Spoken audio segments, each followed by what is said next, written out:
Okay, guys. Hello. Could we drift back to our seats, please?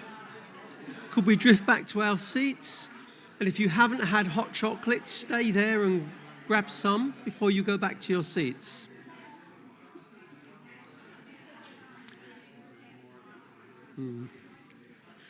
Sometimes you see effective communication and sometimes you see ineffective communication. Okay, guys, can we move back to our seats, please?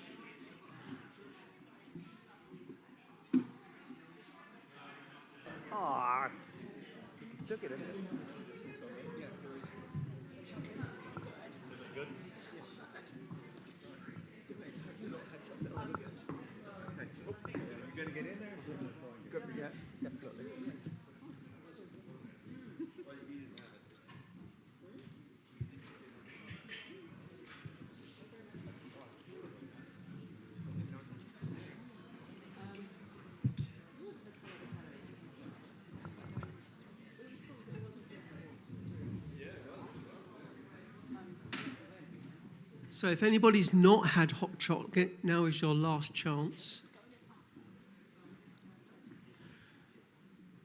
Okay. It's about 9:10. I think we said 9:30 to 9:45. I don't think it will be before 9:30 we finish, but we will chop it at 9:40 if we're still going on.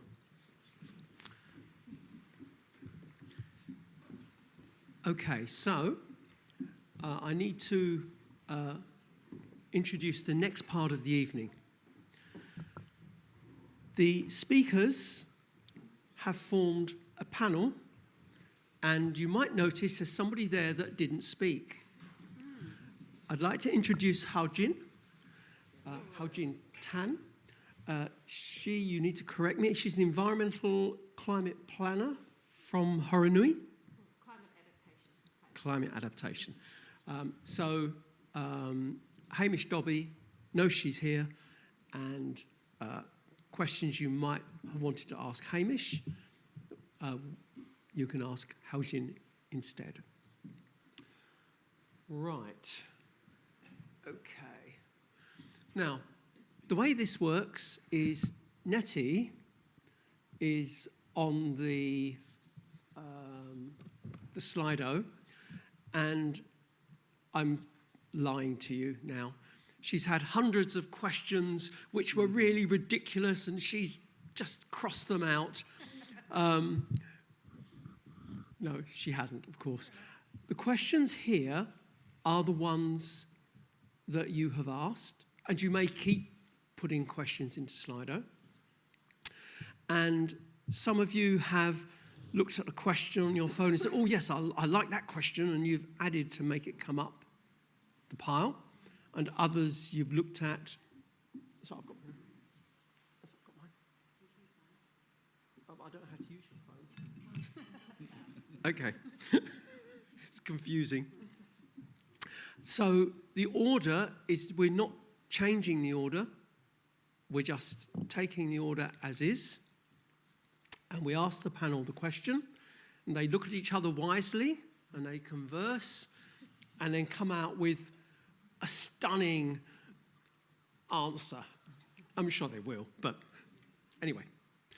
Are we all comfortable with how we go? It's not closed, you can keep adding questions. So, the top of the list, and they're anonymous, so I don't know who's asked this. And I think this is more to do with the the coastal panel. How did you check with the wider community to know that you were representing their views? And there was one answer to that, actually, because somebody said they went back to their communities. But anyway, sorry. Over to you guys.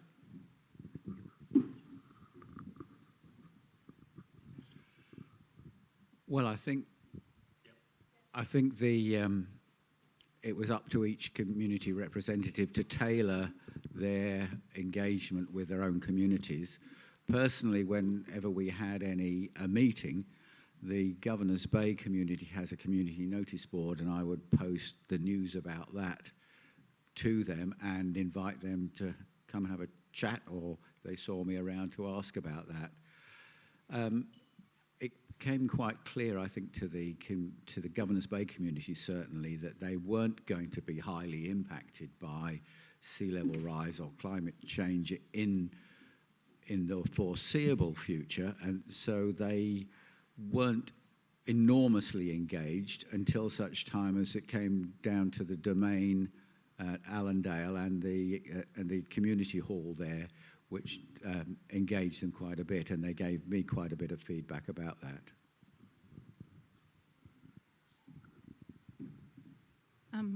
I'll just add that the City Council did a huge amount of work with consultation, and they tried to be quite creative in the different ways that they engaged people. So they did have the normal kind of rounds of consultation where, you know, you make a submission on the website, and that happened at various stages along the way. But they did also do things like, I think they had beach and hours, so you could walk down to your local beach and somebody would talk about what's happening there, and sort of, you know, make it more of an informal thing where you sort of learn something as well. They had, I think, something like a ceramic tile painting day, and they went to the schools. And so, yeah, they were trying to be quite creative in how they engaged with people. And the sort of more formal consultation was not just around the sort of plan and the options, but also around what people care about in the area. What are your values? What's important to you? What council assets do you use? Or what things could we maybe let go a bit if they're not so important? Thank you. I can see that we forgot the biscuits. They're coming round now.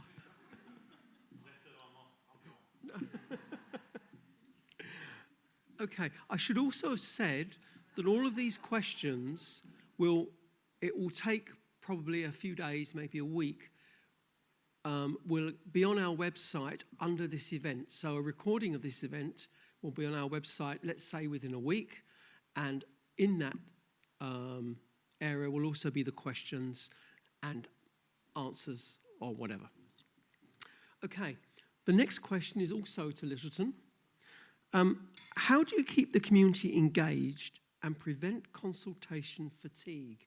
Any advice?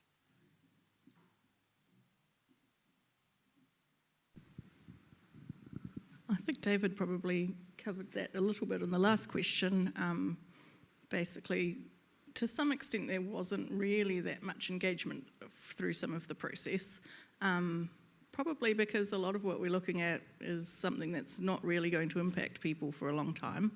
And in Littleton Harbour and Port Levy, there aren't actually that many private properties affected. So people don't really have that, you know, they're not affected personally nearly as much. So they were concerned about what would happen with, say, the roads and some of the other council assets, but it wasn't, you know, it's not hugely important to them. And so, yeah, the level of engagement wasn't enormous, but... Yeah, I think that's a fair call. Also, I think what I've certainly noticed through the process is as we got to the pointy end of it, in other words, as we got to a point where we had a draft adaptation plan which was providing pathways and solutions to climate issues, there was a greater level of interest at that point in the process. But I can't reinforce enough what people have said previously, that the council's engagement team worked tirelessly to look at different methods of engagement. So if there was a piece of advice, it would be try and undertake engagement and consultation using different tools and different methods. Thank you. I'm trying to pull together questions which are similar. The next question is, were Tangata Whenua involved in the process of creating the Coastal Hazards Adaptation Plan? And that was to all speakers, but yeah. From our perspective, absolutely. We had Runanga representatives on the coastal panel, and they were on the panel from start to finish. We had a Runanga representative on the stag, and if you've had a chance to have a look at the plan itself, what you'll see there are opening statements from Ngāti and from Kukurarata Runanga, which sort of explain the significance of the plan to them. So in short, we did, and yes.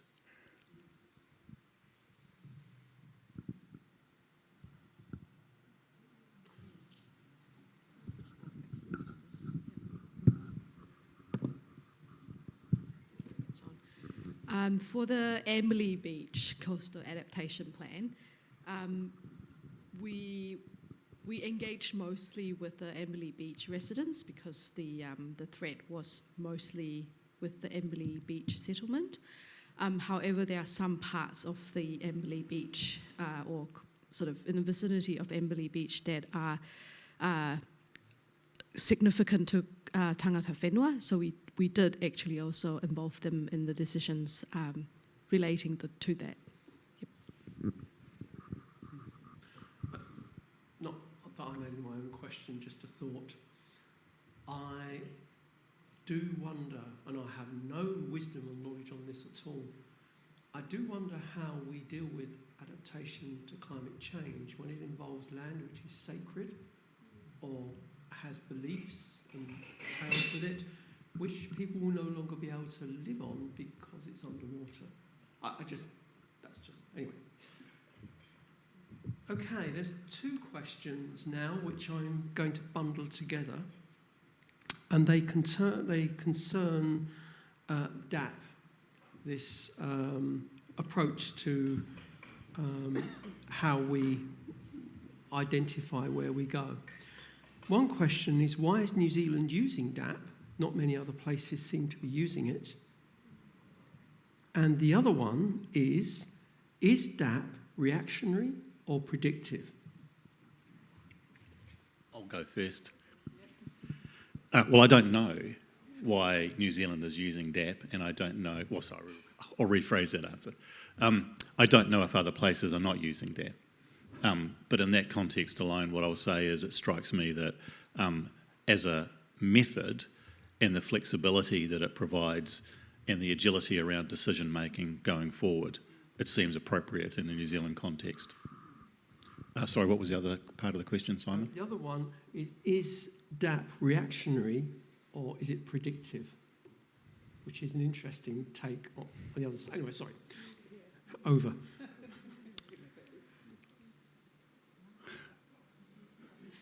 Yeah, I'm of the view that it's attempting to be predictive that leads you to a reaction.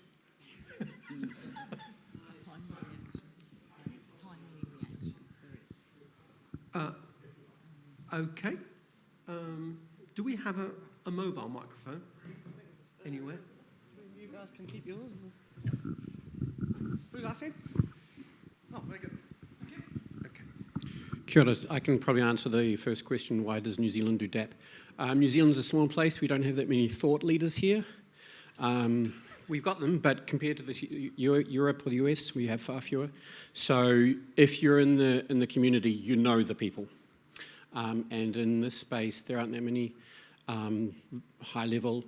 Judy Lawrence is the person who brought basically DAP to New Zealand. Why did she bring it? She's a planner, but with earth science background, and she had good connections with Marilyn Hasnut, who's the Dutch researcher who came up with the idea.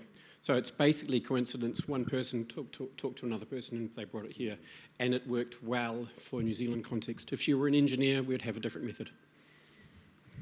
Thank you. I would just like to add that it's also a method in the Ministry of Environment's guidance as well. So it's, they strongly encourage that if anybody were to attempt to carry out coastal adaptation planning, to use this method. Okay. I'm slightly constrained in the sense that I'm trying to choose the questions that have many likes. This is probably a very quick question. I don't know that there's a good answer to it.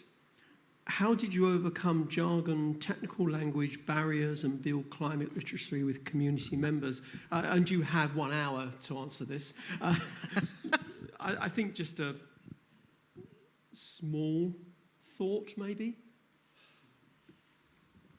Well, I think the community, as the gentleman over there said, if you live in the community, you know people, and if you, without being condescending, you try and adapt the language to common use, so that the principles you're dealing with are understood with ordinary language. The technical stuff can come later as people get used to it, as we've got used to a lot of stuff in the recent times.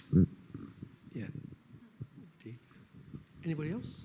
I'd also just say that in the plan document itself, the sort of crux of what we're trying to decide, for example, what to do with a road or a community hall, it's very clearly laid out in a diagram, so you can really easily see, you know, what we're talking about in terms of a time frame for how long we might maintain it as it is, and then, you know, an option to maybe close it or an option to, say, raise it or move it. And also there's those artist impression sort of drawings that Daryl had up. I think he had one up for Rapaki, and that just sort of gave people a more pictorial view. So while the plan is quite long and there are lots of words and jargon, you can actually get the gist of it by kind of looking at the sort of diagrams and the images. Okay. Ours was similar, but probably just a little bit of a slight different tangent, is that we also try and keep the discussion away from, you know, those, by using really language that really resonated with the people, like say maybe a change in climate or climatic changes, rather than sort of, you know, go into an area where it would be sort of contentious and people will stick to the climate change is a hoax kind of stuff. Yeah, so we tried and sort of managed that a little bit. Thank you. I'm still on the threes, that is 3 up on the 3rd level. And I've got 2 questions.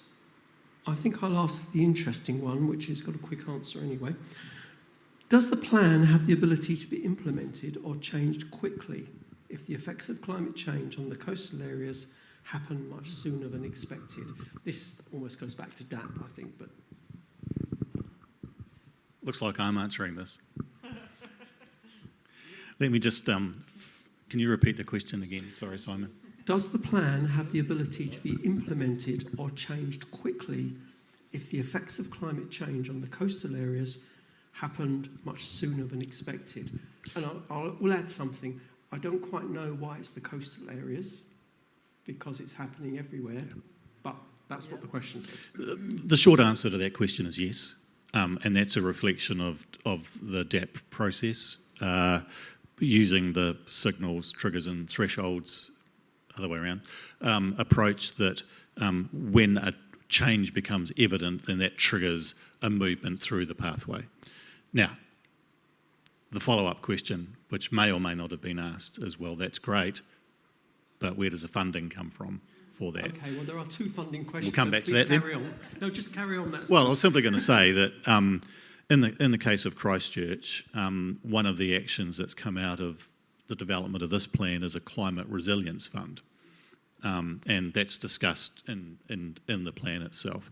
And it's fundamentally, as the name implies, a fund that is put to one side that allows for or contributes to adaptation responses. If I recall correctly, it's locked for 30 years, I think. And so the idea behind that is to, from a cost and funding perspective, to ensure that suddenly ratepayers in 30 years' time aren't burdened with a cost. So the idea is to try and build the fund up over time. Thank you.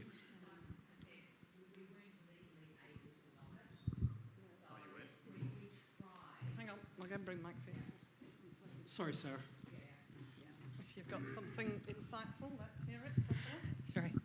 Kia ora koutou. Sarah Templeton, I chair the City Council's Coastal Hazards Working Group. Tried to set it up as climate hazards, but it's coastal hazards. So, so the group providing some oversight of the process. We tried to lock the Adaptation Fund, the Resilience Fund, for 30 years, but we're not legally able to. So it's a case of the community holding council to account for not using it. So it's a small amount that builds up over time that current generations are rated for to help share the costs of future adaptation. So yeah, it's a case of holding councillors to account. We do have a policy signed off which says we want to hold on to it, but a decision of council can change that. So yeah, so hold them to account. Thank you. Right, I've got 3 questions which are slightly different but related. So I'm just going to ask the 3 questions, and you'll look at me, throw a microphone at me, and say bugger off. But here we go. The first one is, how much has all this work cost ratepayers? Related to that, is the long length of time due to complexity of engagement or funding constraints? And a third one, how much did cost get considered in the recommendations, in particular regarding the rate burden on future generations? That's good, because there's 3 questions. You can just take either one you want and we'll call it done. But over. The panel does not know how much it cost. That is a council issue, and I can suggest that if that's a question, perhaps it could be addressed to the council later. Yep, good, thank you. Any other responses to any of those questions? I'm quite happy if you say no. Oh. No, that's fine. I'd say that cost was something that we considered all the time, because cost is kind of the thing that holds us back from doing whatever we want. And that was quite difficult, because when you get feedback from people, you generally hear that people want to keep the things that we have. You know, nobody really wants the foreshore track in Governor's Bay to be closed, or to lose a jetty or a boat ramp or a road. So basically cost was the thing that we thought about the entire time. And, you know, we tried to make some hard decisions to reduce some levels of service and to close some assets, because we can, you know, it's quite clear that we as a district can't afford to keep everything. You know, this is just for Littleton Harbour and Port Levy. Once we do the rest of Christchurch and the rest of Banks Peninsula, it's, you know, it's potentially huge. You know, Gina's referred to things that we want to keep, but some of the things we don't want to keep, like the tip at the end of at the head of the harbour, in terms of what will it cost to remove the material from that, and that was a cost, a very strong consideration. Can we defend it for a while and then deal with it later? Well, dare I say, DAP. Anyway. Okay, some more interesting questions now, and I'm dropping down the pile a little bit. These issues are about more than just technical information, in quotes, and assessing risk. They're also emotional. How was this acknowledged in the process? And it's not asking whether it's the Littleton process, but yeah. I can try and answer that. I wasn't personally there, but I've been sort of brought up to speed on this. So we did not only just do Amberley Beach, we also did the other 3 coastal communities. So unfortunately enough, as you may have picked up from Hamish's videos, all of the communities are quite small. So it was manageable in the sense that we were able to get close to the communities. And so a lot of the times, the mayor was present, And a lot of the times the senior executive team was present, especially our CE, Hamish. And so that actually spoke a lot to the communities because they, by being present, the community felt that their views were being heard, even if it was a tough sort of conversation. We had those conversations, and the Hamish listened, as well as the other chief executive leadership team members. So it's tough because it's something that it's probably a new thing for people. Maybe it's a very difficult journey. It's a very difficult conversation to have. It's quite a tough, challenging, scary thing, but Council had the view that it is the time to actually start talking to communities about this, to actually provide a plan forward. So that in itself acknowledges the kind of complexities and difficulties that comes with climate adaptation. Yep. Yes, I think part of the process of preparing the coastal hazard adaptation plan was to dispel some of the fear about the situation. People live beside the sea because they love living beside the sea, and their hearts are attached to those places. So you have to tread very carefully in relation to those values, because people of all sorts of economic circumstances are involved with that. Some people, as in the Amberley situation, who really can't escape. Their houses are not worth anything because of the hazard. So, but they love living there, and they've given their lots of time there. So tread very carefully with those values. You're dealing with people's hearts and emotions. Mm-hmm. Sorry, I can't clap. I've only got one hand, but yes. I'm looking at the time, and we don't have to get through all the questions. We'll be here till about 11. Right. I'm going to ask a couple more and then probably have to say I'm going to stop asking questions. Are there any really urgent things that other people want to ask? Because these are all your questions anyway. Really for Horonui, by moving forward to the future, is the Horonui Council action replicable? Can it be done with a larger population? Sorry.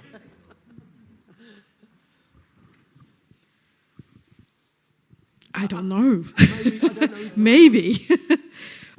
Well, I've also got Graham here, my colleague as well, and he's very, very much involved as well with the coastal adaptation work, especially Amberley Beach. Maybe, Graham, do you want to step in and answer that? Hold your thunder.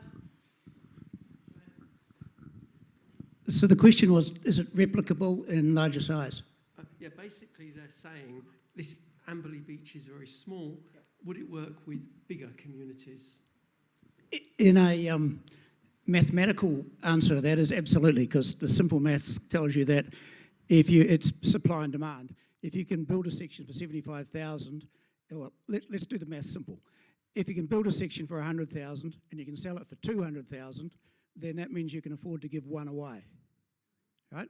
You can give one away if you sell the other one, in simple maths. I'm being very simplistic here. So yes, theory says it's replicable, but as Hamish said in the video there, if you look at somewhere like South Dunedin, where there might be 5,000 or 10,000 houses, you've then got to find the land that could support, 10 or 20,000 houses and still have the market demand to be able to sell the other 10,000 or 5,000 or 10,000 that you need to sell. So theory says it's replicable, providing you can get the land and you have the demand to be able to sell the other, the same number of sections that you have. So it's mathematically, yes. Economically, it's a supply and demand answer. Yeah, because it's quite clever, really. You're not putting a rate burden on anybody else. It's just those people that are moving. Yeah, well, even those people will pay a maximum of $11,000 over a 30-year period. So that's their only cost.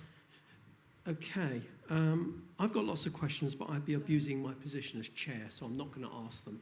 Sorry, yes, Go for it. The tea lady, yes. Can I get away with that? Kia ora koutou, tea lady here. I just want to add another question onto what you were just saying, which is, when you're talking about sections, we're thinking in a very horizontal space, but we're not really thinking in a vertical space. You can build a lot more houses on a section if you build upwards. So has there been any kind of thoughts around that? Kia ora. Yeah. Singapore, for instance, over. Look, I think, I hope it makes it out.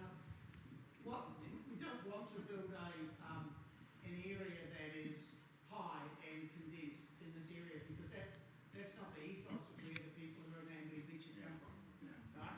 And so what we're wanting to do is to, within reason, because we've got some commercial and we've got some planning regulatory things that we need to replicate. But as far as we can, we want to make sure that they are feeling comfortable about moving from the community that they're in into another community when they decide to do that. Now, again, one of the questions did flick up there is, what are there some people that don't want to move? Yes, there are some people that don't want to move, right? And this is a long journey. So we're giving people the opportunity to move. We're not saying that they have to move. There may be a moment in time, however, when things like insurances and banks and all of those start to become an impact on people's ability to be able to afford insurance and other things, and that might drive some of that change. But from the council's perspective, we're saying it is up to the people to decide what they want to do, because in essence, as you see, the whole thing self-funds.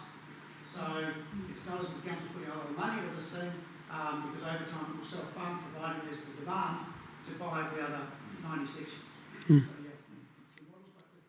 The people are still going to build their house though once they've got the land. That's correct. That's one of the issues that did come up in a public meeting from last week, and that is one of the issues that we're working with some other potential options around some third-party involvement as well. So, but we haven't started down that journey yet, but we certainly recognise that is a key issue. As Hamish said, there are stratas of income within the people there, and there's also time, some people have been there for a long time, that is their investment, their equity is in the house that they have. Some are. Again, the issue with that brings up is, they need to be, within the building constraints or compliance to be able to move. So it's not a simple process. It is full of emotion, as was mentioned a few moments ago, but it's a journey that we're going on, and we'll learn as we go, and we'll have our moments. But I think the important thing here is that we're starting an opportunity so that we are giving people options before the water is lapping at their feet. That's the key thing. Yeah, I think there's a difference between having to leave your house in a rowing boat or, what is it? Are we creating fear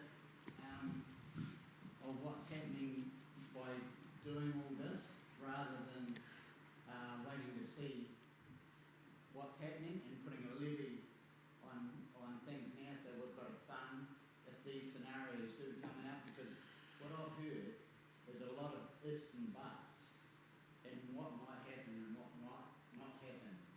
And I think we're creating a lot of fear in our communities by you guys putting all this scenarios of what might happen and what might not happen, and it's creating a lot of fear in the community.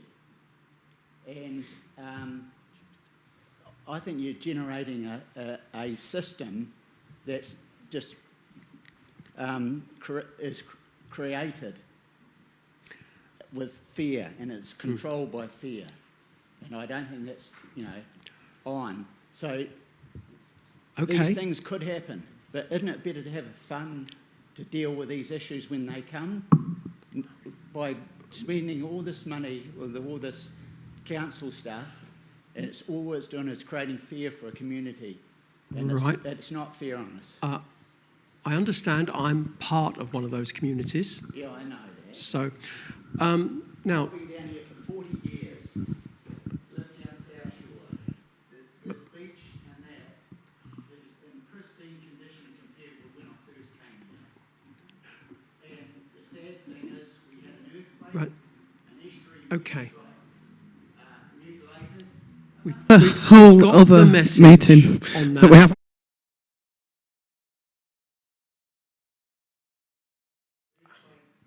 Honestly, right. I completely, I agree with parts of what you're saying. I think that I would probably just add that, and I know that David wants to speak, and it's almost 9:45, so I will finish and hand to David, and then we'll probably end this. But I don't think it's causing fear if you're saying, look, there is this potential issue, let's prepare for it. But anyway, David, you have the last question. I'd quite like to respond to the last question. I think that he's right that fear is being created in certain quarters. Sometimes the media make a meal of certain issues. And when people talk about money, 200 million, I think for that Littleton Harbour, Port Levy project, 200 million sounds a lot of money. It's not very much money at all if we do it together. And councils, of course, are the mechanism by which we do things together. 200 million over 40 years is only 5 million a year. And 5 million a year is only 60 cents a week per Christchurch ratepayer. So I don't think we need to be fearful of these big sums of money, because if we spread the cost over the whole community, it's doable. And I think that can be an assurance. I agree with you that there are certain times you read articles in the newspaper that are frightening, but I think together we can do it. And I think the Huranui example is a wonderful example of a council doing something which the community can't do on its own. That's all I have to say, Simon, and thank you very much for tonight. Thank you. I wonder if it would be helpful for David and Gina to talk about what their perception was of the communities that they worked in, as to whether there was an element. 1 minute each. 1 minute each, because we are. Yeah. I think the role of the community members was to empower the communities to be engaged with the process, not separate them away by fear breeding through ignorance.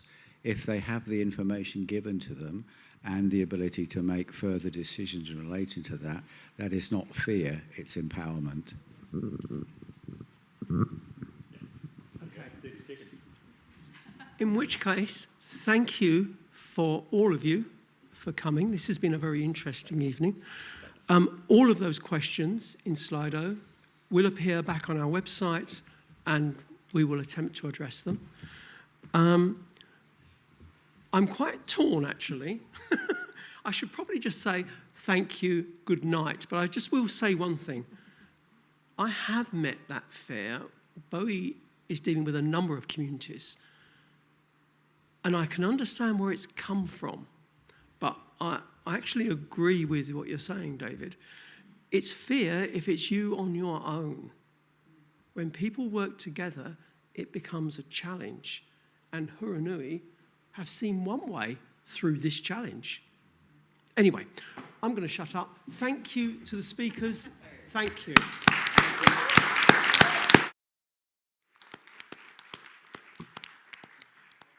Okay. Safe journeys home. Stay warm. And we'll email you in the next week or so just to say thank you for coming. And if any of you want to volunteer, that'd be wonderful. Cheers. Bye-bye.